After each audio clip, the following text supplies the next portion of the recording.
सदनिका गैरव्यवहार प्रकरणी मंत्री कोकाटेंविरोधात अटक वॉरंट जारी। माणिकराव कोकाटेंना कोणत्याही क्षणी अटक होण्याची शक्यता। कोकाटे सध्या लीलावती रुग्णालयात असल्याची वकिलांची माहिती।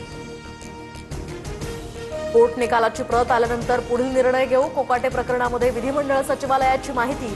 तर सध्या हायकोर्टात कोकाटेंची जामिनासाठी याचिका। नाशिक पोलीस आजच वॉरंट घेऊन मुंबईला येण्याचीही शक्यता। फडणवीसांनी कोकाटेंबाबतचा निर्णय अजित पवारांवर सोपवला। कोकाटेंसोबत संपर्क सुरू, अजित पवारांची माहिती। तर कारवाई झाल्यास खाती कुणाला द्यायची, फडणवीसांकडून अजित पवारांना विचारणा।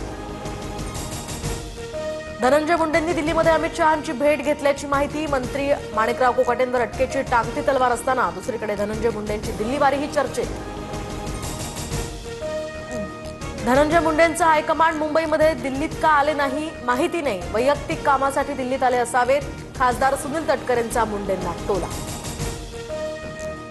मुंबई महापालिकेमध्ये महायुतीसोबत चर्चा करण्यासाठी समन्वय समितीची स्थापना करण्यात येण्याची शक्यता। मंत्री आदिती तटकरे यांच्यासह मुंबईचे 2 कार्याध्यक्ष आणि सना मलिकांचा समावेश असण्याची शक्यता।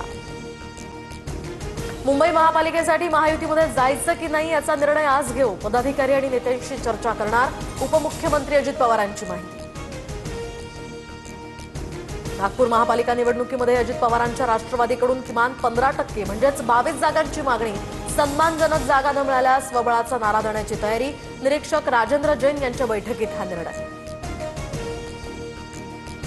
येत्या 2 दिवसात ठाकरे बंधूंच्या युतीची घोषणा होण्याची शक्यता। जागा वाटपासंदर्भात चर्चा अंतिम टप्प्यात। पवारांच्या राष्ट्रवादीसोबत चर्चा केली जाणार, संजय राऊतांची माहिती।